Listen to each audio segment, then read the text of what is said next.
Donc 3 en chiffre romain. Réponse d'un circuit RL à un échelon de tension.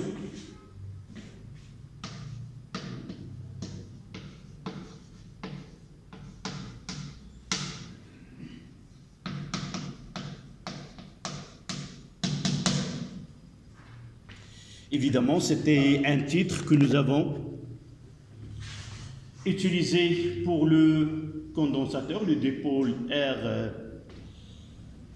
RC. D'accord? Évidemment, on aura deux paragraphes. Le premier, c'est réponse à un échelon de tension ascendante et réponse à un échelon de tension descendante. Les mêmes expressions, nous l'avons utilisées, j'ai dit, avec le condensateur, mais on peut changer le titre par charge et décharge de condensateur. Comme ici, dans le 3A, qu'est-ce qu'on va étudier? Étudier l'établissement de courant électrique dans un circuit RL. Ou tout simplement, réponse d'un circuit RL à un échelon de tension ascendante. Donc ici 3A, on peut utiliser le terme le plus simple, étude du dipôle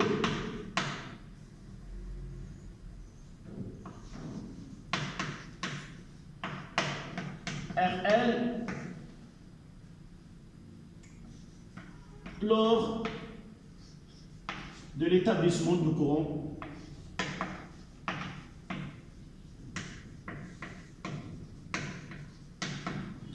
courant électrique.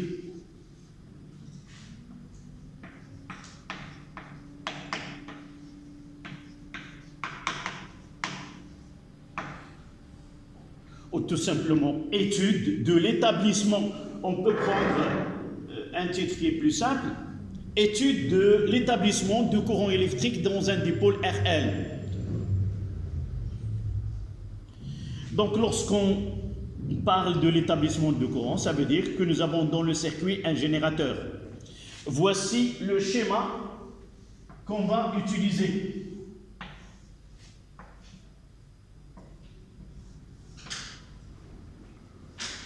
On aura une bobine, un conducteur ohmique,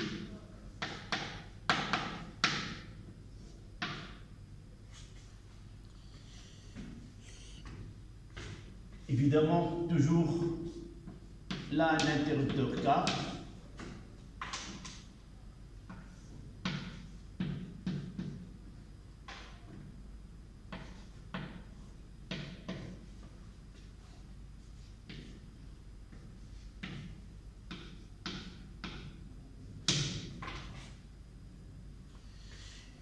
là on va utiliser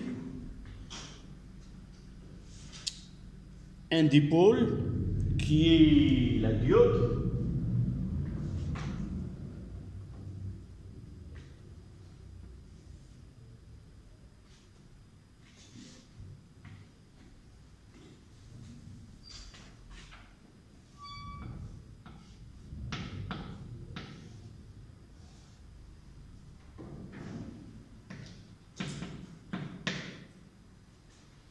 Voilà.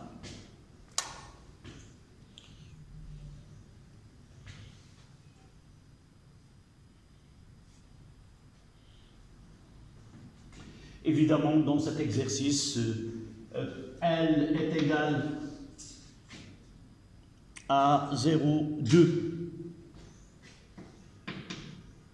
H, petit r est égal à 10 ohms. Grand R est égal à 90 ohms. Et E, 6 volts.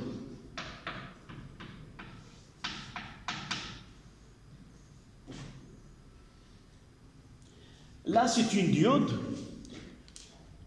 La diode est un dipôle qui est non symétrique, c'est-à-dire les deux bornes ne sont pas identiques. Et par la suite, pour nous, une diode ne permet de passer le courant qu'en dans ce qu'on appelle le sens passant. Là, sens passant.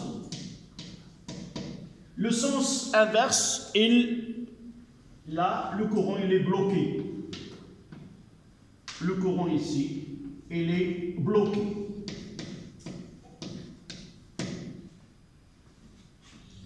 Ça veut dire, lorsqu'on ferme le circuit, un courant là c'est un nœud, un courant passe dans cette branche-là, et éventuellement un courant qui peut passer dans ce sens. Mais arrivant là, il est bloqué. C'est-à-dire comme si cette branche-là, il y a un interrupteur qui est ouvert.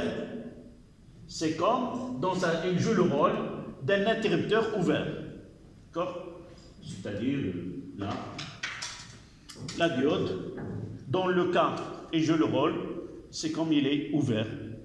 Dans le sens inverse, il joue le rôle d'un interrupteur qui est fermé. C'est le sens passant. D'accord?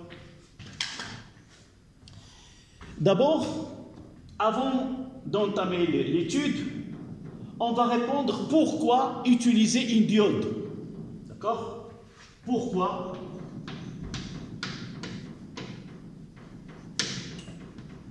utiliser une diode?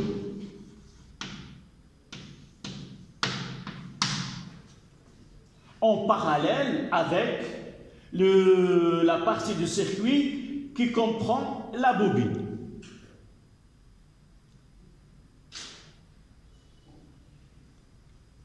Pour comprendre l'utilisation de la diode, on va essayer d'étudier un phénomène qu'on appelle la surtension.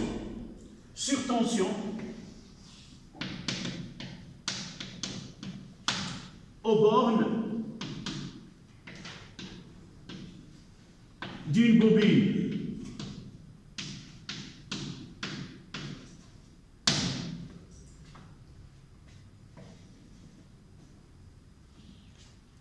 C'est quoi la surtension؟ فرط التوتر. بعض الأحيان التيار الكهربائي الصناعي اللي عندنا في الدار كيمكن أنه يوقع واحد العطب وكيعطيونا واحد التوتر اللي أكثر من التوتر الصناعي الاعتيادي للآلات اللي عندنا في الدار كتخدم بها اللي هي 220. شحال من مرة في بعض المدن تشكاو الناس وقعت لهم خسائر في المعدات الكهربائية ديالهم بعض المدن وكانت تعرفت في المغرب كامل أن كل الأجهزة اللي كانت كتخدم الثلاجات كذا إلى غير ذلك كلها تم إتلافها بفرط التوتر، بمعنى يمكن أنها في الدار غادي توصل 380 فولت بينما الأجهزة ما كيمكنلاش تحمل ويتم إتلافها. واش الشركة غادي تقوم بتعويض هاد الناس هادو؟ لا، هذاك شيء آخر. إذا شنو هي ظاهرة فوق التوتر؟ هي أننا نكون في حالة التوتر الذي يظهر في الدارة عادة يتجاوز التوتر الذي هو موجود الذي يعطيه المولد. فاحنا كنخدموا في واحد الدارة اللي المولد كيعطي 6 فولت، غادي نحاولوا نشوفوا أن كيفاش يمكن التوتر اللي غادي يظهر بمجرد ما غادي نفتح الدارة نغلق وغادي نفتح، شنو هو التوتر اللي غادي يظهر بين طرفي هاد الوشيعة. اللي خصني نعرف في الأول وهو أن هاد فرط التوتر لا علاقة له بالمولد. المولد كيمكن يعطيني 6 فولت، لكن الظاهرة هي مرتبطة بظاهرة التحريض الذاتي في الوشيعة. D'accord? Donc la surtension, c'est un phénomène qui se produit généralement dans un circuit où il y a une bobine, et dans cette bobine, il y a une ouverture brusque de circuit, et par la suite, ce phénomène d'auto-induction, elle va générer une tension ou une force électromotrice d'auto-induction qu'on peut évaluer sa valeur en prenant un exemple donné. On va considérer qu'on est devant une bobine dont L est égale à 1, et on va essayer de faire changer l'intensité dans le circuit de 0 à 1 ampère pendant une durée de 1 milliseconde. Tant que le temps est petit, tant que le phénomène est très grand et dangereux. D'accord? Et c'est pour cela, pour épargner le circuit de cette surtension qui peut l'endommager, alors on va utiliser cette diode-là pour épargner ce phénomène-là. D'abord, calculons sa surtension. Donc, si une bobine de L, vous écrivez en même temps que moi, de 1H subit une variation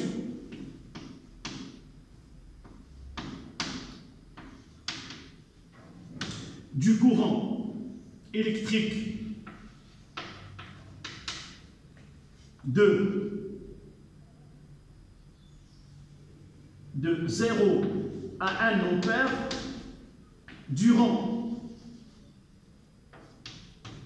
pendant, évidemment, au durant c'est la même chose, pendant delta de T est égal à 1 milliseconde.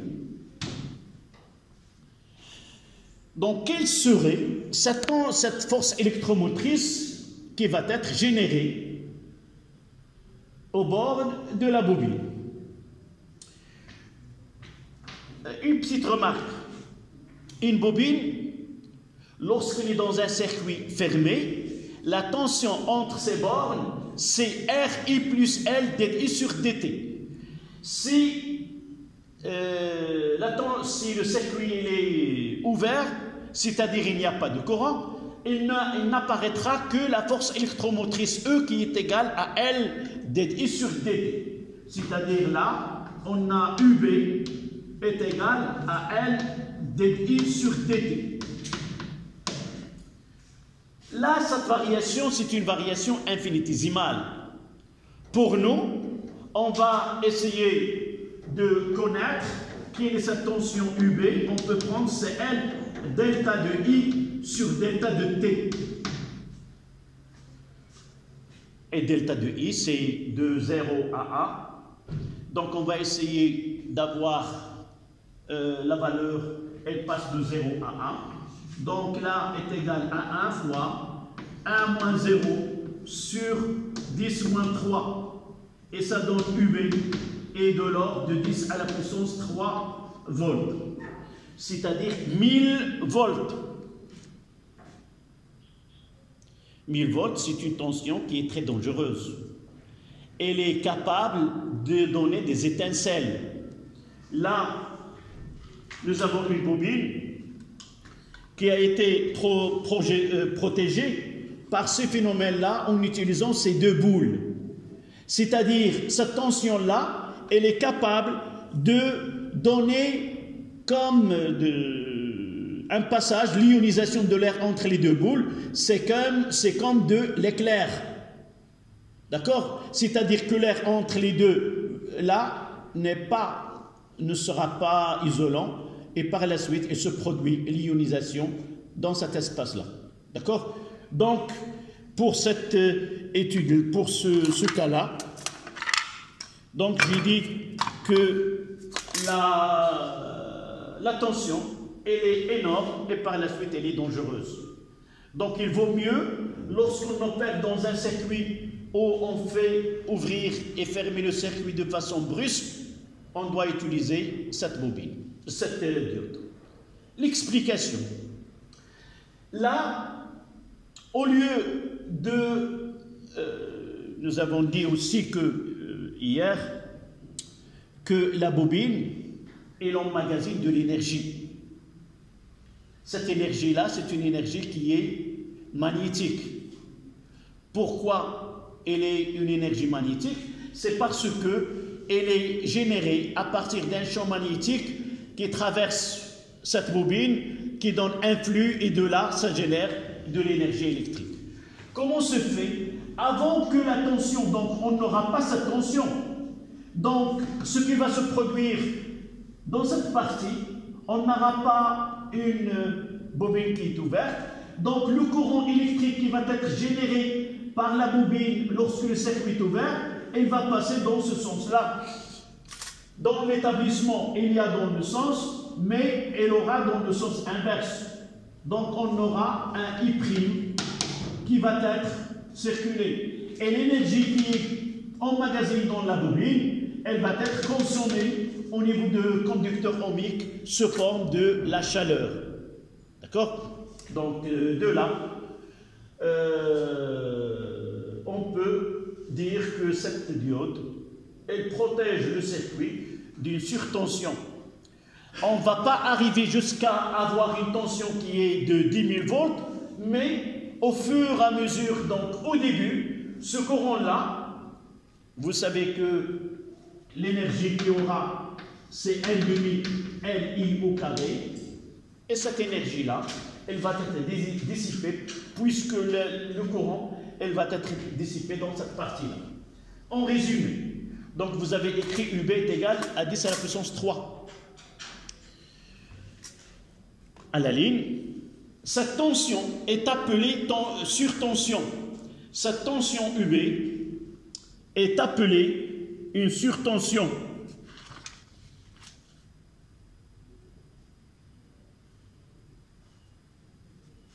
C'est pour cela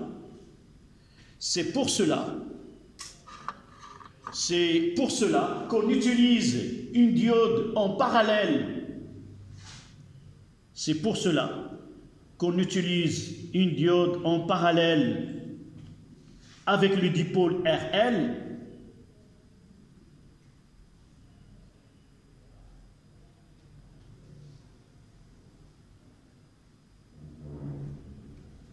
afin de dissiper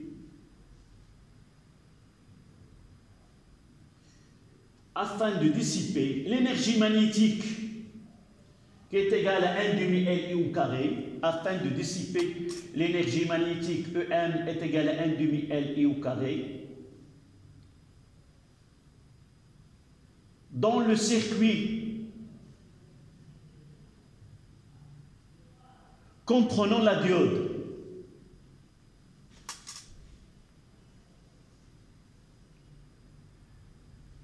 Suite à l'établissement d'un courant,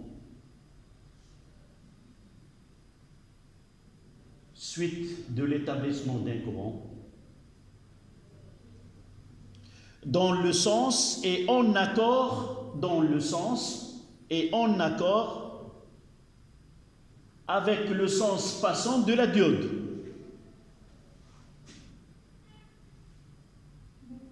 Dans le sens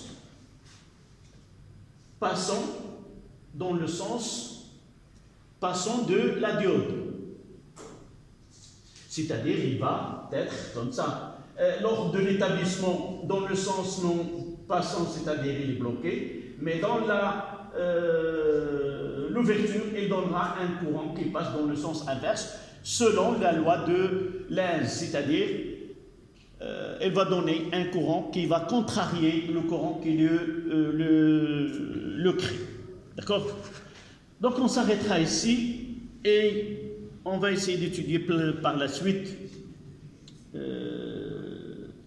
l'établissement de courant dans un circuit RL. Le jeudi, on va faire des exercices sur le dosage. D'accord? Peut-être je vous ai envoyé des exercices dans le groupe WhatsApp. Essayez de les travailler. Je vais revoir et actualiser ces exercices-là. On les traitera, Inch'Allah, demain. D'accord? Voilà.